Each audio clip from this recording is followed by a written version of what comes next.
Mr. Chairman, we can begin. Okay, thank you. Hey, I understand you have a family relationship in Shaler.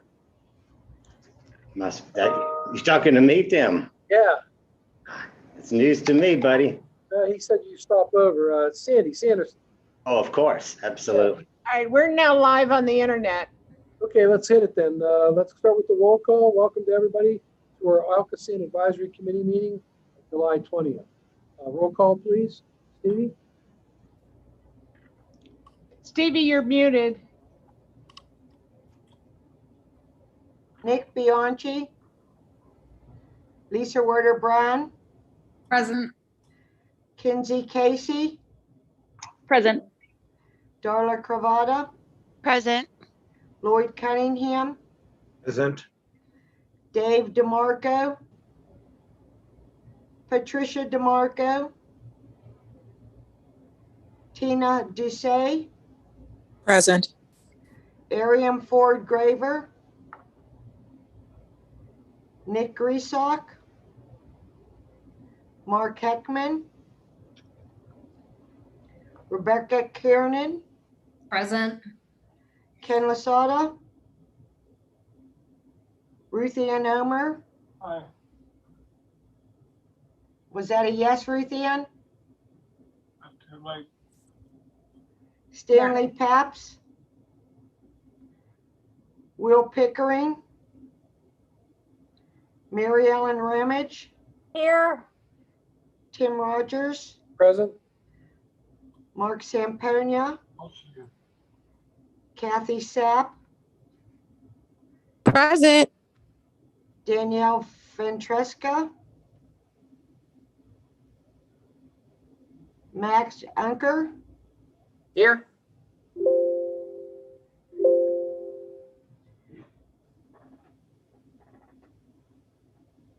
I have 8, Mr. Solicitor. Unfortunately, that is not a quorum. We only have the one action item, the approval of the minutes, so we will have to put that off until the September meeting, if we don't have a meeting in August. Everything else is just general updates and information items, but no, we cannot take any official actions without a quorum today. Okay, Max, thank you. It's disappointing that we cannot get a forum when we complain about the issues with ALCOSAN, but we'll proceed with, we'll start off with the rate discussion. Karen?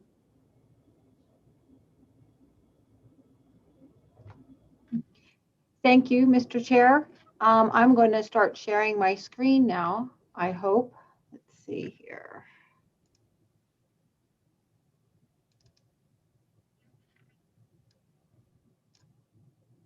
Mr. Chairman, Yes. as Karen is preparing her screen, there have been requests from the committee to receive updates on rates and our rate determining process. I had shared with the committee that it was my expectation that by July, we would have something definitive to share with the committee.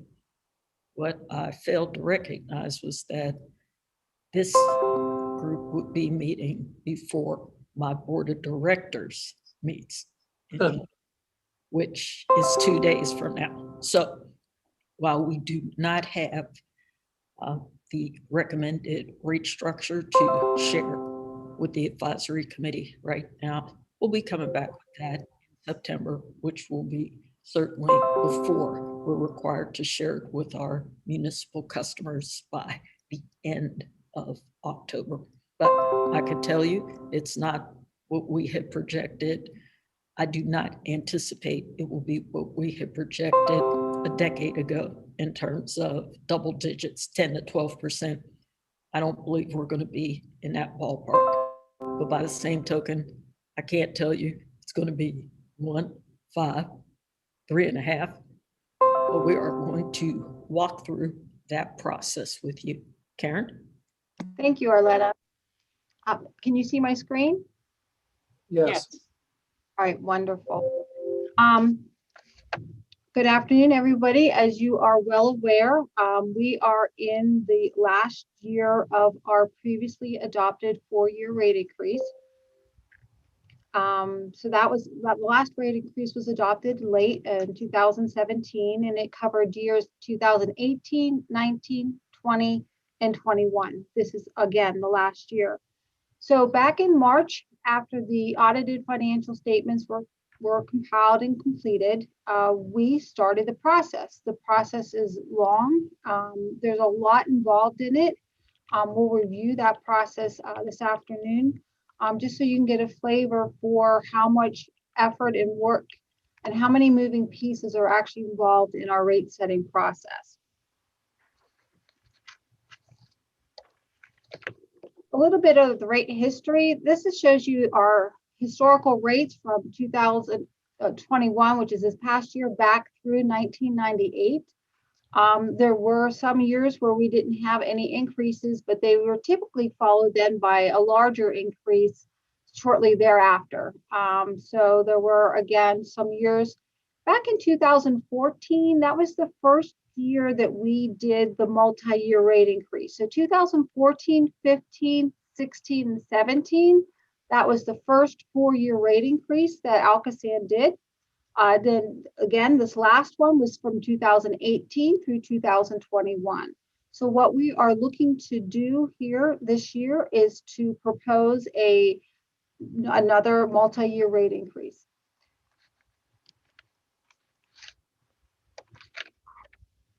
Where we are with our current rate structure, from 2020 to 2021, we had a 7% rate increase. So our monthly service charge, that's actually, I'm sorry, quarterly service charge per bill went from $17.86 to $19.11. And then our commodity charge, which is our charge for the use of water, went from $8.50 per 1,000 gallons to $9.10. So when we look at the average cost per household, and what we estimate that to be is 12 T gallons per quarter, you're looking at the service charge for a year to be $76.44 in 2021, and our average commodity charge to be $436.80. So the average household pays right now $513 per year, which went up from last year, from 2020, by about $2.82 a month.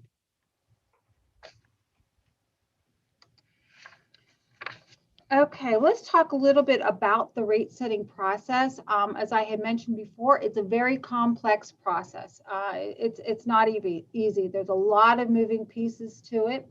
The rate model we use actually goes out through the entire clean water plan. So it encompasses all the costs we expect to spend, both from an operating perspective, what we call our organic capital, which is our capital that we need to maintain and replace and repair our existing capital, and then any capital that we need to do for the legally mandated clean water program. So that is all included in the costs that we are estimating.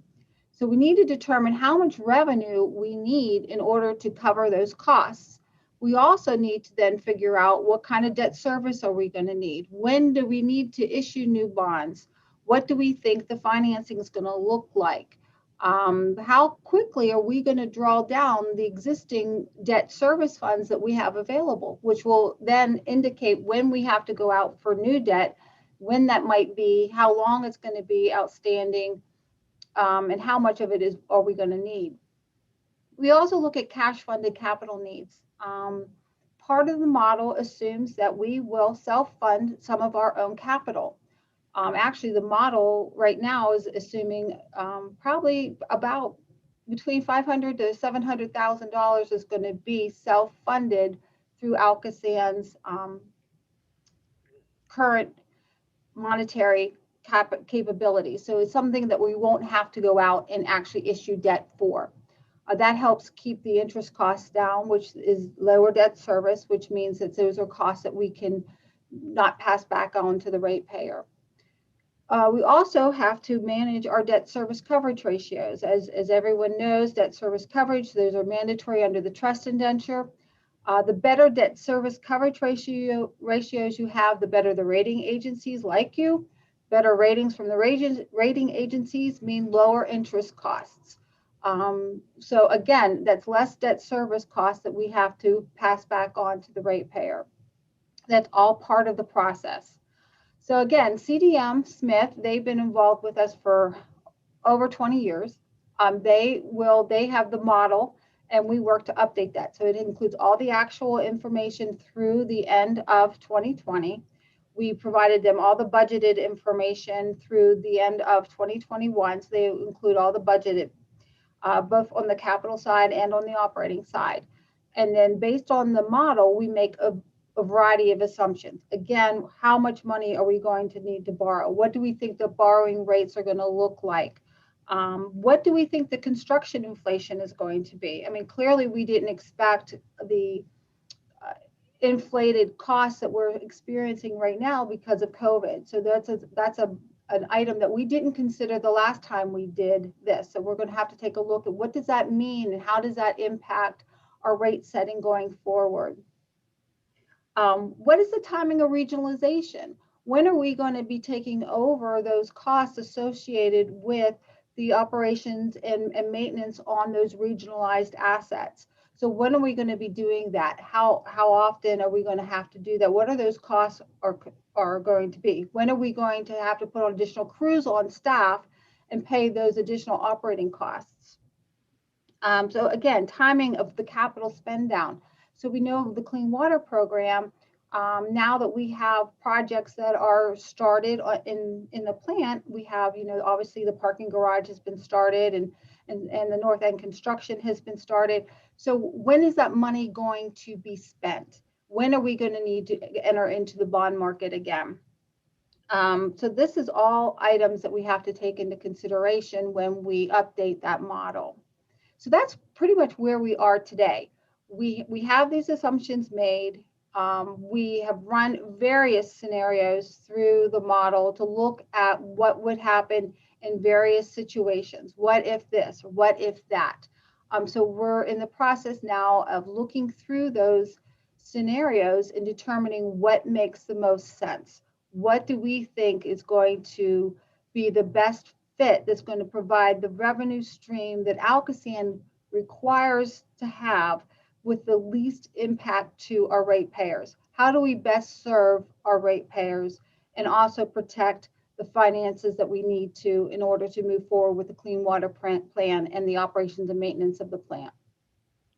So we are looking to do a 5-year rate resolution. This would cover years 2022 through 2026. And then once we come up with what we believe that proposal may be, then we will review it with the interested parties, and then we would project that to the board for their approval. So again, that is the process, and that is where we're at currently. Some things that we need to consider in addition to everything here is because our rate model goes out through 2036, the longer you project that rate model to go out, the less specific that rate model can get at the end. Those assumptions that we make today in 2021, we could be way off come 2020, 2026, 2036. The longer you go out, the less specific those are going to be related to those assumptions you make today. If we look at things such as lower near-term rate increases, so everything with COVID, we want to be as responsible as we can be. So we really took a close look at what would it mean if we would have like a lower near-term rate increase. And to be honest, making a lower near-term rate increase, making sure those are lower, 0 or a smaller number, makes achieving a 2.0 residential indicator in 2036 very challenging, if not impossible. So when we built this model, the goal was to keep in mind EPA affordability. EPA's affordability said that you should not exceed 2.2% of average residential household income when you look at what you're paying for your sewer bill. So we're trying very hard to keep funding for the Clean Water Plan, which we expect to end in 2036, under that 2.0 residential indicator. So if we have a smaller rate increase this year, or we don't do the full rate that we think that we need to provide the revenue that we need, then what happens is we're going to have an increased amount of debt that we're going to have to finance. So that means the amount of debt service that needs to be repaid will be greater. So those interest costs are going to be higher that have to be passed through and paid by the ratepayer. It decreases our coverage ratios that would potentially increase, again, the borrowing costs. Coverage ratios almost always translate into good or bad increases or decreases in those borrowing costs, depending on how you manage those. And it obviously is going to result in a higher overall rate increase through the end of 2036. So we take a look at if we do certain rate increases over a certain period of time, what at the end of the program, at the end of 2036, is that going to mean to the average household? Where does the rates end up in 2036? So we're not just looking at what are we doing in the next 5 years. We have to look at the program in its entirety to see how we're going to fund everything that we need to do and that we're legally obligated to do through the next 15 years. So that is all I had for you today. So again, if there are questions, I'd be happy to answer. The couple questions. What is the percent of your debt service to budget? Debt service to budget. Oh yeah. I have that. I can get that number for you exactly. I like to say it's about between 30 and 40%, but I have it. I should have it right here.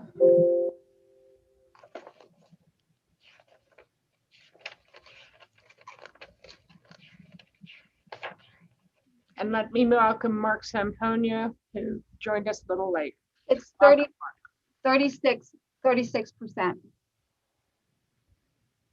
Okay. 36% of our budget goes towards debt service. Gotcha. 36, 37. And what percent of reserves do you have as compared to the budget? Our revenue funds? Capital reserves, yeah. I'm sorry.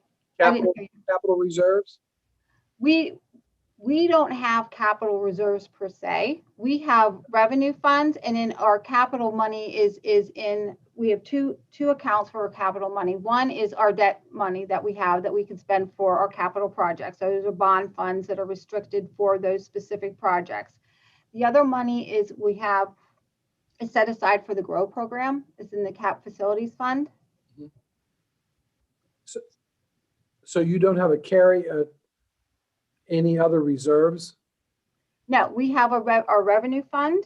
Yeah. And then we have our CAP facilities fund, which used to be more of a capital reserve fund. But when we started to fund the GROW program, we took those funds and we designated them internally for the GROW program. Okay. Are you spending down annually the entire GROW reserves?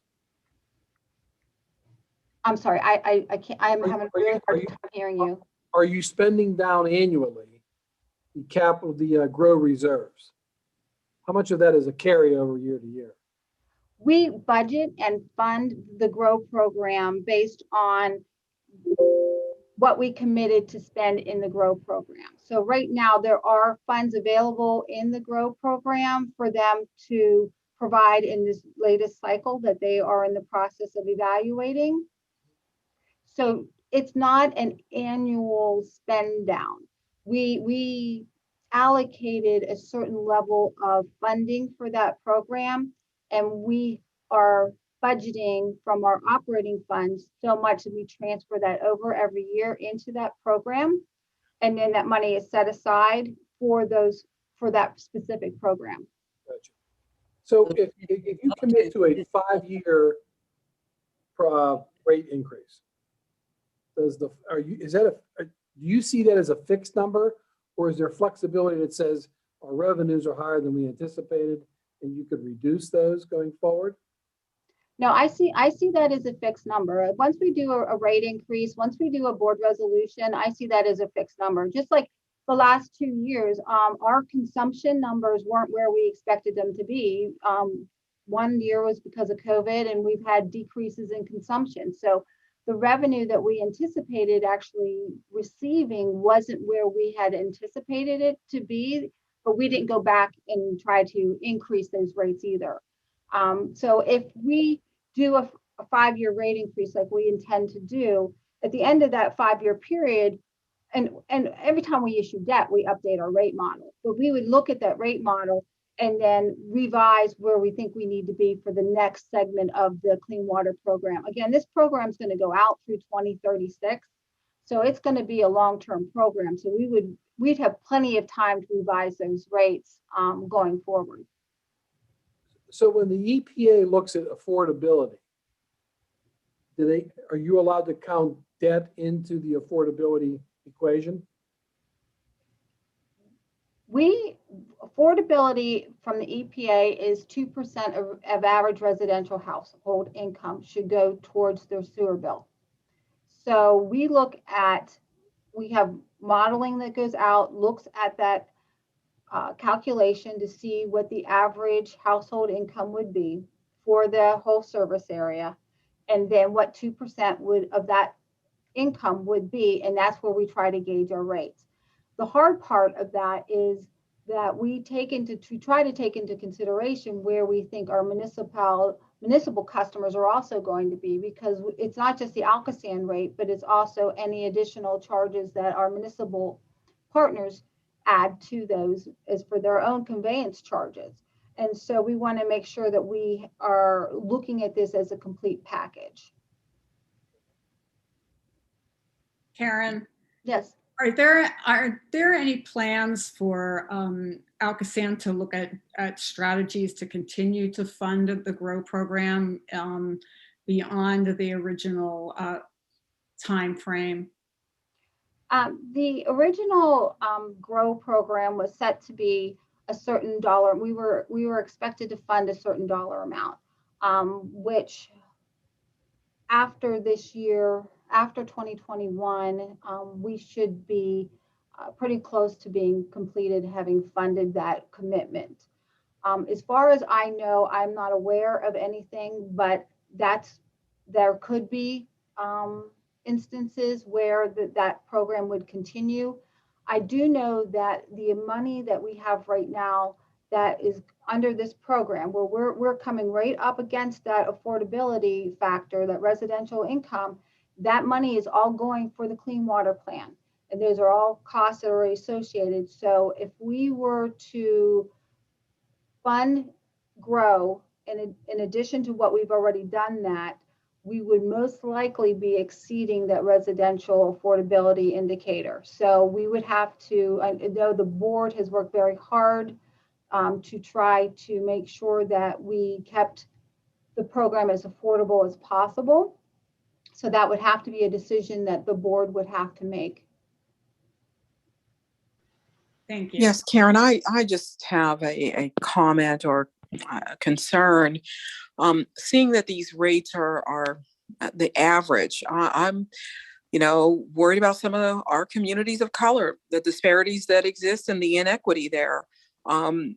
I just feel like more should be put in place and done to help close that gap and to assist folks. So that's my comment.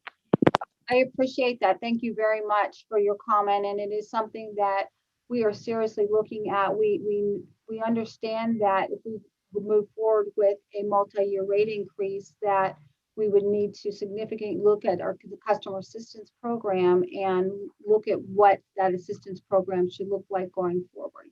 Thank you. But when you say you're seriously looking at this, and I'm saying, is there a set aside somewhere?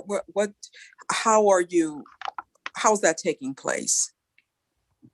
If we get the rate increase that we think that should happen, then what we would have to do is we would look at how much money is eligible for the homeowners through the customer assistance program. and we would look about increasing that stipend.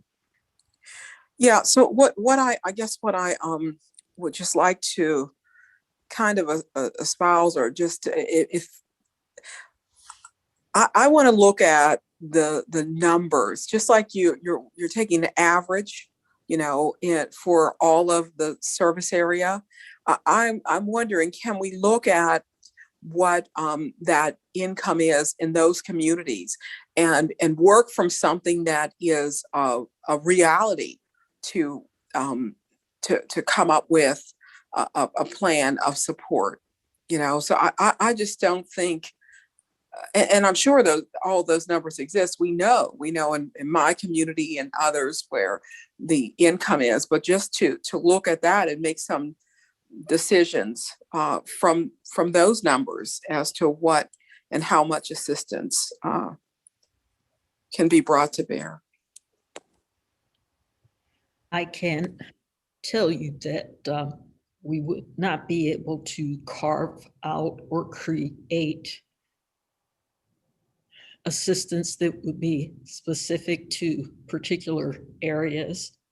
That I'm sure my solicitor would remind me that rates have to be uniform and fair, as does any assistance that will be provided. But we will take a look at what we have on the books and what we have available.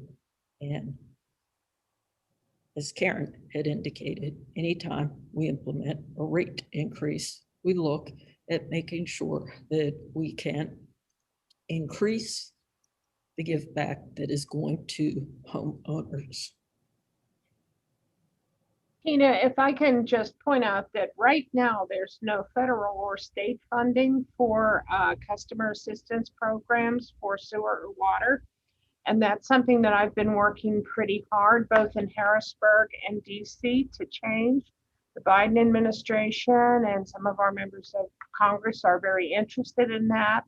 And we also have legislation that has been introduced in Harrisburg to provide that same kind of level of support that electricity and gas you get through LIHEAP and LIHR. So right now, the only assistance money we have is what comes from ALCOSAN.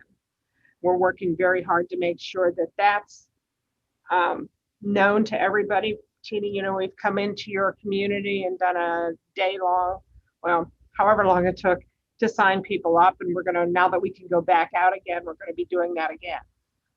But at the same time, we're hoping we can get some relief for our lower income communities through federal and state funds. So to Tina's point, it sounds like that there is a percentage of ALCOSAN customers who already fall below the EPA protected class, I assume, correct? And I would guess, as a wild guess, would be 30% of the rate customers?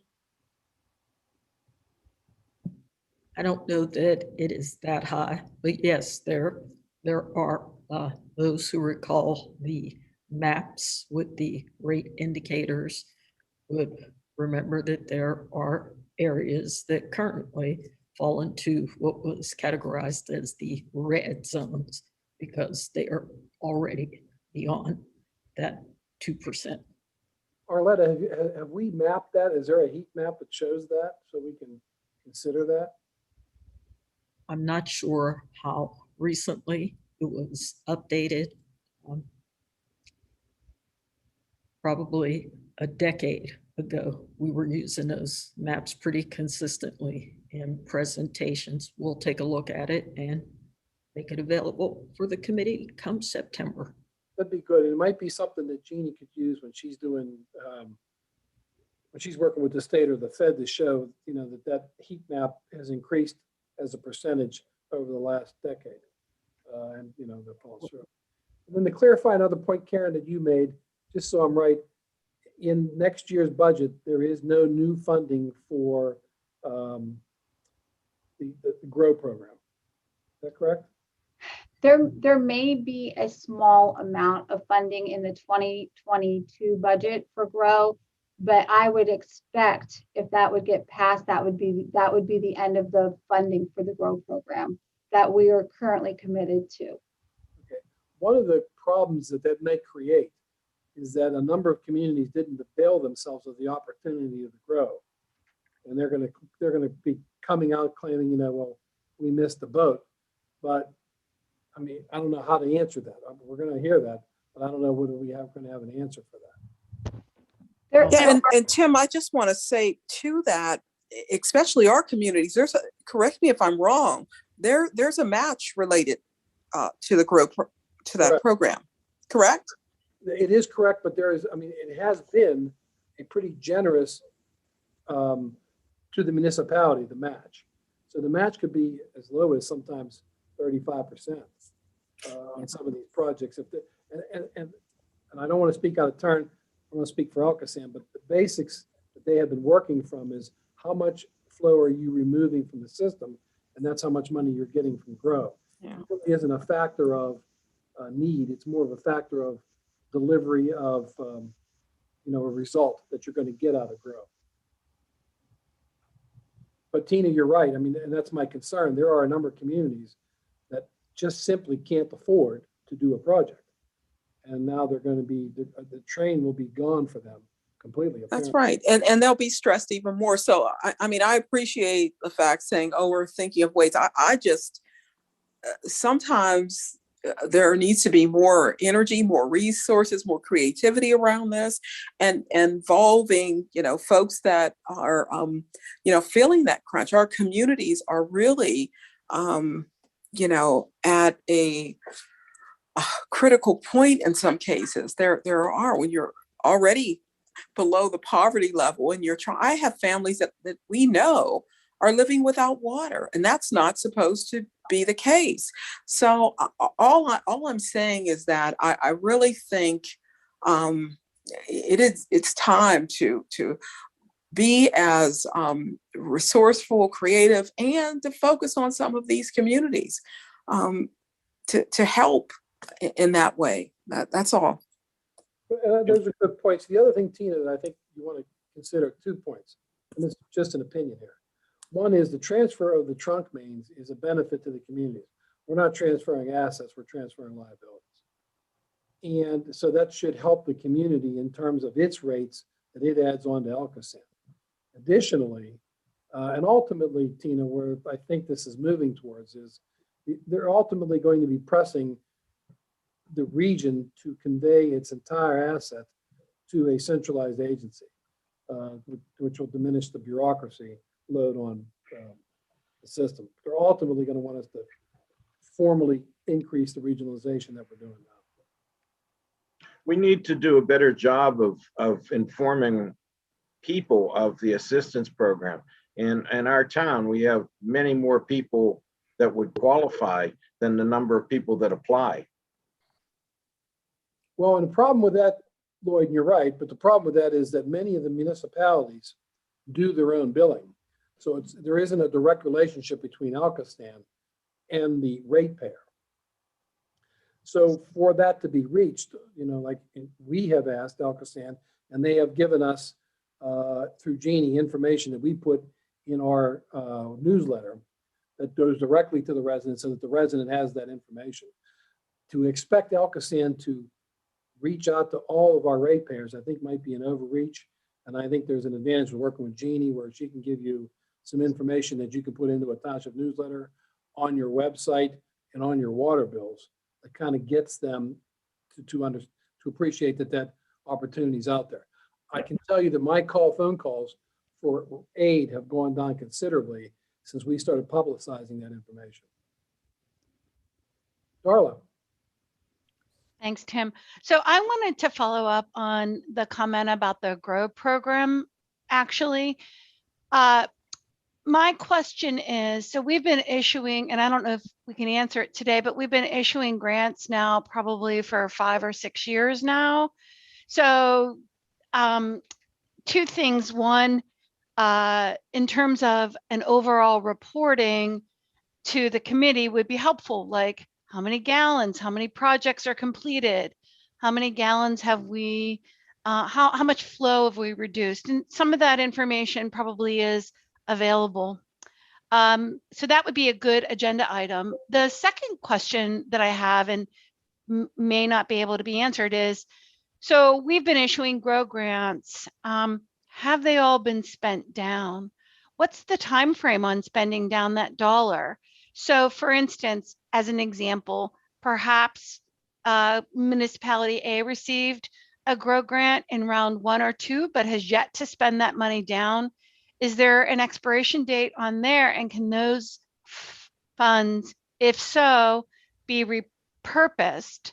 And if there is no expiration date on the use of those funds, how do you handle that if something hasn't been done and we're just kind of waiting? I mean, these projects are supposed to be ongoing and working towards flow reduction. So during the overall planning that ALCOSAN is doing for construction and facilities, that they can take into account some of this work. So big questions. One, just asking for an agenda item report from GROW at some point, but then the second piece would be about the expiration of funds and Okay, repurposing. I think that's a good point, Jeannie. If you could add that in a future report to us, that'd be helpful. So where we stand on GROW. Tina, to another point. Absolutely. And Tim Prevost is on the call to answer some questions too. Tim, did you want to respond? Yeah, Darla, I can respond to the second part of the question about the projects that have been drawing down on the funds. We have a handful of cycle 1 projects. Now, when cycle 1, we opened it up to conceptual projects. Since then, we've tightened the criteria to have a higher level of design so that when we get the application, and if it's awarded some funds or offered a funding, that the project's pretty much ready to go. For the most part, some of the municipalities turned their projects around relatively quickly. They were already prepared for the project, so sometimes it's less than 2 years. Other times it takes a little bit more time. Last year we had COVID. A lot of projects were put on hold. We're not going to tell a municipality your end date is come up and not give them an opportunity to request an extension on that end date. We have not been in a situation yet where we've told a municipality you've asked for too many extensions. We don't want to go, right now we're not at that point. We would like to be as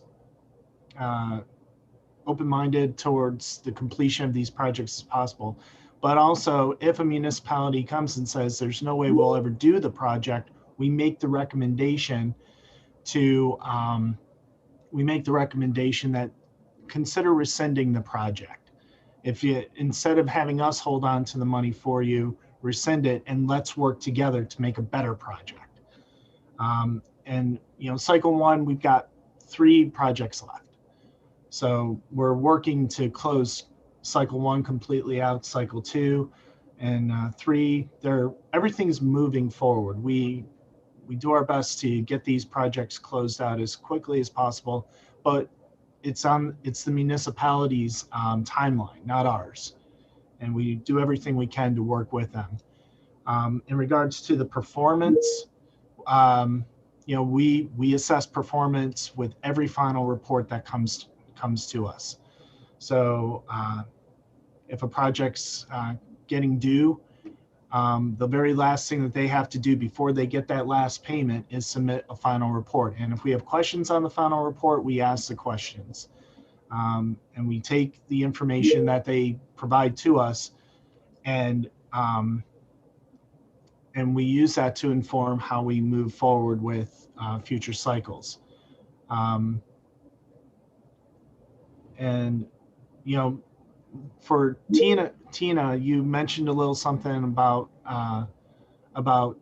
communities like Braddock. We do try to work collaboratively with financially distressed communities.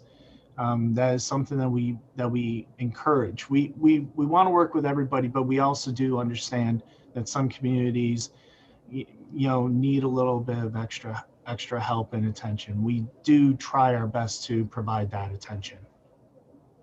One thing I think should also be noted, a project done by any community benefits all communities. It increases plant capacity, which is very important, reduces inflow and infiltration to the plant for treatment. So even if your community can't afford to do a project, you're benefiting by those communities who are doing the projects. And those communities who do the projects get the benefit, of course, but then they're burdened with having to do post analysis of the project. And that's on that community solely. So I think everybody benefits a little bit from. In theory, I mean, I think it's by basin that we'd like to see the, kind of the flow reduction, because that's, we look at the basin, we look at the watershed, so it's helpful. I mean, I'm curious about it, and Tim, I wouldn't expect anything less from ALCOSAN, quite frankly, than supporting the customers, the municipalities. But at the same time, if there are projects that are languishing and we're going to perhaps, maybe, not sure if, kind of get not have a grow fund, based on the reports that ALCOSAN has done from control, all the various source reports that have been done, there are probably projects out there that can be targeted. And I know y'all have done that, but just kind of keeping that in mind or keeping that part of the conversation. Darla, to follow your thought, Tim, this is a question, I guess, to you. If there are unspent grow monies, that money doesn't go away, can it find another project? Oh, no. If a project comes in under budget, those funds are deobligated and put back into the grow fund. In the grow, okay. This is Mark Samponia. From where I sit as an elected, and with the imminent release of new consent orders, et cetera, the potential demise of a grow program is somewhat concerning, actually greatly concerning. So I understand the constraints. We're not talking budget here. Technically, we're talking about rates, but I understand the constraints regarding the rates and the affordability guidelines. However, I think maybe the program itself could be looked at as far as the amount of matchings, percentage of matchings, actually may perhaps even funds sourcing for the grow fund, revenue sourcing for it, perhaps through public-private partnerships, foundations, et cetera, could allocate funds towards the grow program. Based on the results that we've seen so far and the successful projects have been done, there's probably likely some people out there that would be interested in continuing funding such a worthwhile program. So I, for one, just want to tack on to some of the comments that have been made earlier regarding support for continuing that program in whatever way possible, and think outside the box as far as how it could be restructured or change the structure, or how it could be funded. Thanks.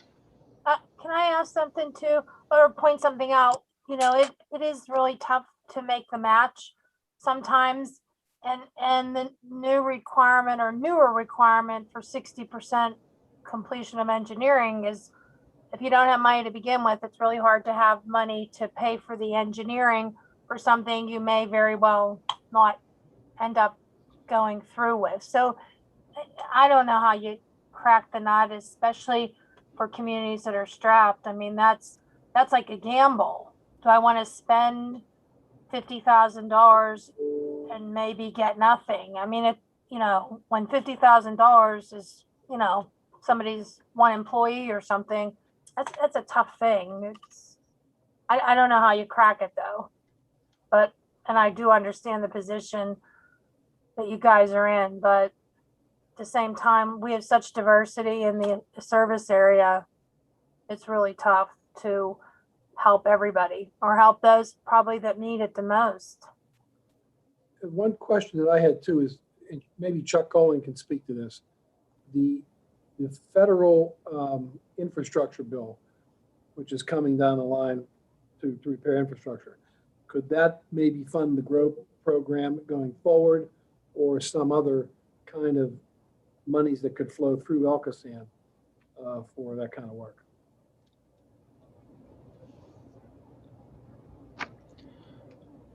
Chuck's not responding, so that might be a question we want to raise to ALCOSAN staff to see if we can get that going forward. Actually, we're working very hard to get as much money for as many things out of the federal government as we possibly can.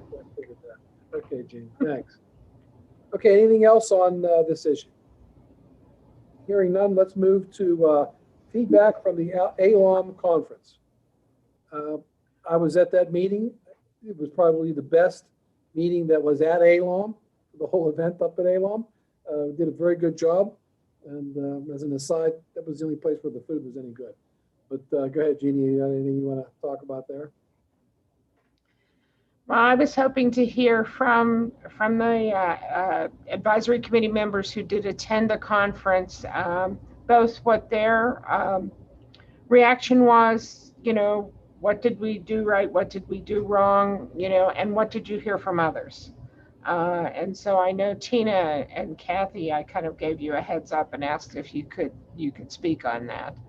And I know there are others here who were at the conference. So, I mean, when you're in the throes of it, it's hard to analyze exactly what's happening and what you did. So don't worry about hurting anybody's feelings. Tell us if we screwed anything up.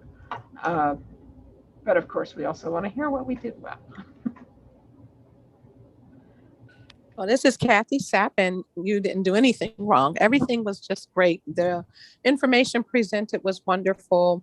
I've heard nothing but good things, and actually it was the hot topic of the conference. So ALOM luncheon breakfast was the hot topic of the whole conference. And so I just think that the information presented was well, the speakers were good, and we just move forward and getting better and better every year. But we did a good job. You did a good job.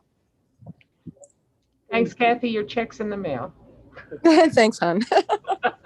Jeannie, the other thing that I think worked was doing it as a breakout session, as opposed to blending it into the ALOM run, because that's not as well attended. Yours was exceptionally well attended, and I'm sure it had something to do with lunch, but I mean, it was a good way to present that. And, there was a little bit of background noise in there. I know you were walking around whacking people, trying to get them to shut up. But the presentation was very good. It was detailed. It was brought to the level that the electeds could receive it. And I thought it was very good. Well, as you know, Mike Lichter was one of the presenters, and he's now director of regional conveyance. And I was really delighted to have him provide his big brain to everything. Very good. Any other comments? Yeah, I just want to say, Tim, you were right. It was just, during the breakout sessions, it was just one of the most highly attended events during the conference. So I was very pleased to see the participation that we received. Yes, I totally agree. It went very well. I guess the only thing that I heard negative, I guess one of the breakfasts was it didn't work out too well. Other than that, it was great. And that was not on you guys. I think it just ended up cold. Oh, right. You mean the food? Yes. Yeah. Yes. It was terrible at the breakfast. Yeah. Okay. Mary Ellen, do you have anything to add? I know you were there. Yes, I kind of agree with everything everybody said. My people are pretty good about coming to stuff like that, but I feel like Tim said, the time slot, that venue up there where there are so many elected, I think it's probably one of the most well-attended ones I've seen. And it's a critical time too. So I thought it was great. And I did enjoy the breakfast too. Some interesting stories there. Okay. Okay, well, if you want to privately email me with any of your critique, feel free, because I'm always trying to, review, revise, repeat. Very good, thanks, Jean. Feeding you, having the first meeting at the end of the pandemic, feeding you and giving you gifts, all worked, right? Yep. Oh, yes, Jeannie, I forgot to say, I absolutely loved our gift. Thank you. What did everybody get? I wasn't at ALOM. I'm feeling They left got out now. Umbrellas, briefcase, and leather notebooks. A lime green leather notebook, a lime green leather journal. It's beautiful. Tim is showing us. Yeah, I had the umbrella. Again, yes. Mm-hmm. My assistant took the notebook. We have a few extra we could spare. Yeah, and Jeannie, I just wanted to say, when you spoke to the ladies, it was just so practical and relevant to so many things we go through, as women and elected. I just thought it was really great. Well, thank you. That was with my hat on as a member of the ALOM board. I know. Yeah. Okay, we'll move on to a general discussion on the advisory committee work, a request for assistance from governmental affairs. Yeah, I would like, and I'm going to be sending you all information after this, but I specifically need your assistance in working with the municipalities on a few things. The first is, you had a presentation a couple months ago of the municipal data site. We've tested it internally many times.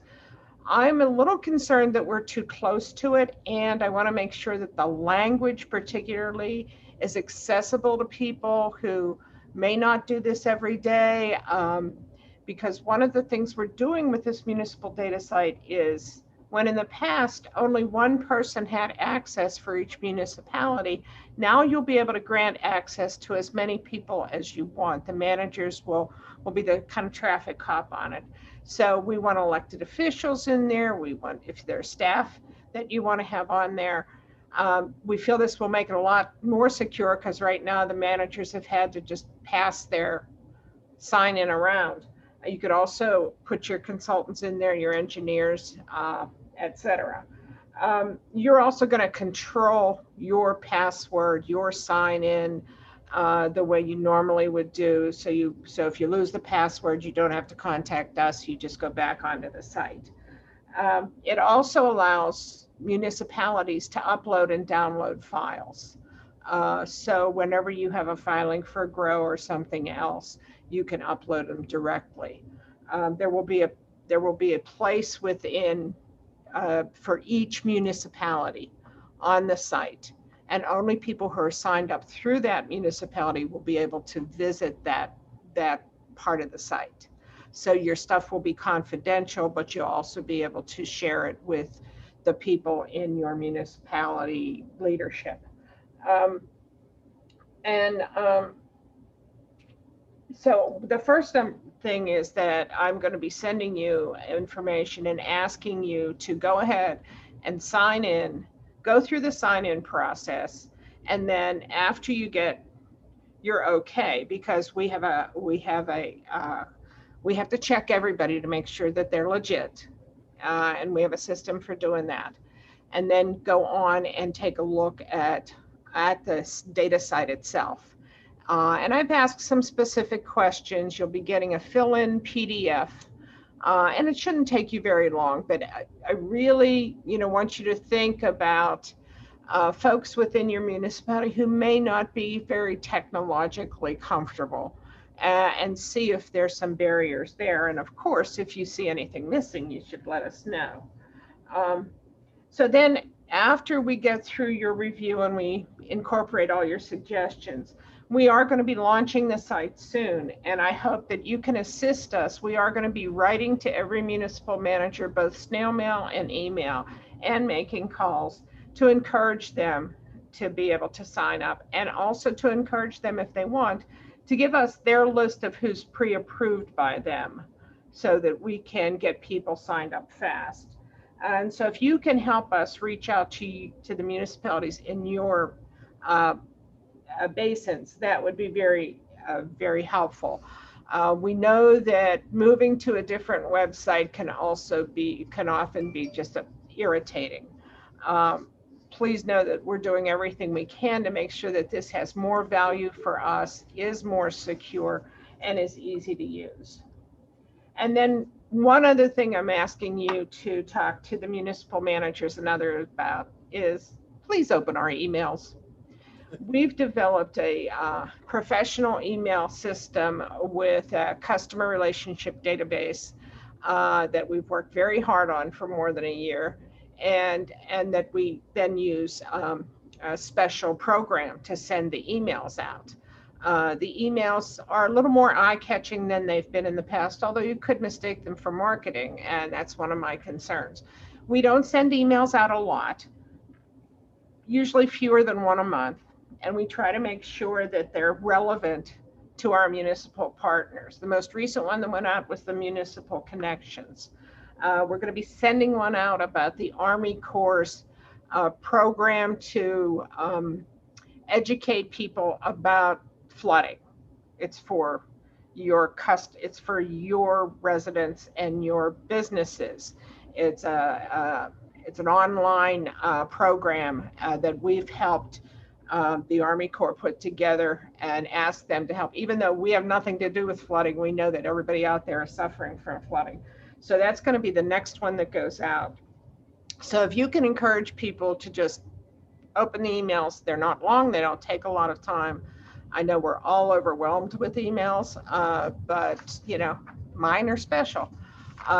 But we really do need to be able to communicate rapidly with our municipalities. So if that's something you're willing to do, well, everybody's going to get a memo about it and a form to evaluate the municipal data site. If you have any questions, give me a call. Do you have any thoughts on any of that? Jeannie, I have one quick thought. To the extent that you want to put information out about flooding, I think you're raising the expectation on the part of the residents that ALCOSAN is involved in flooding.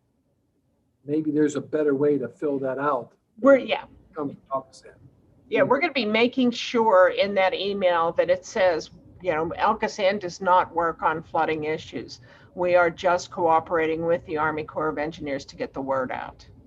Yeah, Tim, I've been involved with the curriculum on these presentations, and ALCOSAN is listed as a minor partner on that, and there are numerous partners involved in the project. So it's and it's definitely there's no real ALCOSAN presence in the in the presentation. Any other comments? Jeannie? As always, if you're a little timid about anything, send her an email. She actually does open her emails. Yes. And then you can talk directly to her.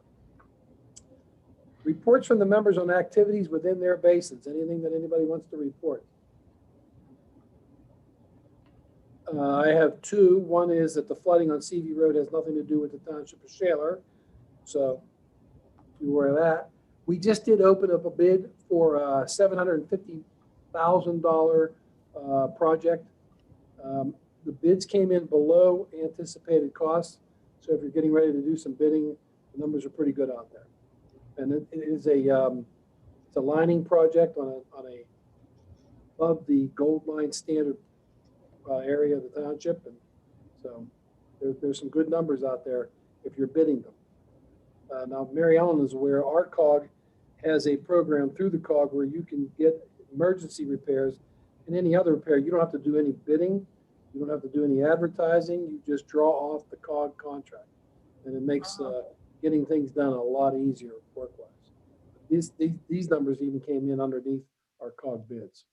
So if you've got a project that's that large, there's some pretty good numbers out there right now. Does anybody else have anything that they'd like to add? I just want to say I'm glad your bids came in so low. Yeah, You're in it too, Emmy. You know, and that's so that everybody else knows, we're neighboring municipalities. And whenever I go out for a bid on a big bid, I call Mary Ellen up because I know all the work she does. And, you know, is there anything I can include in the bid? Or she'll call me and say, hey, I've got something, you want to do this? We do a number of projects together. And the monies that you can get are much better when you're doing that. And then they're billing one agency, so they're not billing 2 or 3 agencies. And then we work out the money between the 2 of us. It's a pretty efficient way to get work done. Yeah, it was very helpful for us because what we had was so small. I couldn't even get anyone to bid the work, and what I was getting numbers were way too high. It was some minor stuff that was left actually for the transfer, you know, that was manhole work and stuff. And, you know, I was able to get it done through Tim at a lot less money than if I would have put it out on the street myself. And almost half of what the engineer's estimate was. Very good. Thanks, Emmy. Sure. Anybody else? Okay, we have our August meeting. We're taking the month off for vacations. Give everybody a break. There's a particularly smiling ALCOSAN staff to see us go away for a month. September, we're going to have to determine that. You know, it seems like the COVID issue is getting a little bit of worse instead of better. If it continues on the current track, we're probably going to continue to do this through Zoom. I'll talk with Jeannie and Arletta and see how we want to proceed with that. But if you have a determined opinion, please offer that opinion to us. Tim, this is Kathy Sapp. I have a question. Will ALCOSAN host its open house this year in September or not? Yes, we will. The one, the only, world-renowned, the next best place to Disney World, right here. In person. Here. I know that's right, Arletta. Thank you. And we wanted to discuss a date for the September meeting. Some of our members, particularly the chair, is not available on the 21st of September. Is that correct? That is correct. Now, you guys are more than welcome to meet without me. You'll probably get a lot more done without me stumbling through this agenda. But my daughter is going to the Air Force, and this is the last family vacation. I can't tell you if I'm more excited about her going to the Air Force or going on this vacation, but I have to take her on a vacation the 4th through the 18th through the 25th, so I'll be gone. But I don't want to upset the apple cart here. You're more than welcome to proceed with that. Jeannie, I'll leave that to you and Arletta, and if you want to do it, that's fine. Well, we can send out a doodle Okay, very good. if that'll work. Excellent. Max, anything for the good of the order? Just briefly, in terms of the Sunshine Act, as your solicitors may have informed you, at the end of June, there was an amendment that requires all boards and committees of boards to publicize and post their agendas at least 24 hours in advance on the web page, as well as make it available at the location of the meeting. So we are moving forward with that. I'm sure a lot of the other municipalities, your board meeting may have that agenda posted, but when you get down to the committees, sometimes those aren't posted. So we will start a process to formalize it, make sure that the committee meetings are posted. And then there is a restriction that anything that's not listed on the agenda, unless it's an emergency or a de minimis vote, cannot be acted on if it wasn't on that posted agenda. So by our September meeting, the act will be in effect, comes into effect August 30th. So we'll be looking to finalize it, get it up on the web page in advance, and we'll be bound to it at that time. Max, thank you. Yep. Anything we can do to reach out to the members of this committee? It's unfortunate that we don't have a quorum. We're missing 3 DeMarcos, so that would have covered it right there. But if we could reach out to our joint members and see if we can get them to start attending this meeting, it'd be helpful. Anything else under new business? Anything?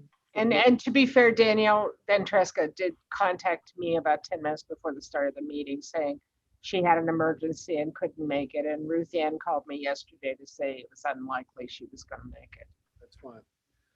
Public comment. Anybody from the public wish to speak? Nobody has asked for it. Okay, very good. If there's no objection, we'll go ahead and adjourn, and we'll be in touch with you via doodle poll for the September meeting. And I thank you all for your kind attendance and patience. And Darla's waving. Are you waving goodbye, Darla? Or you want to speak? You're waving goodbye.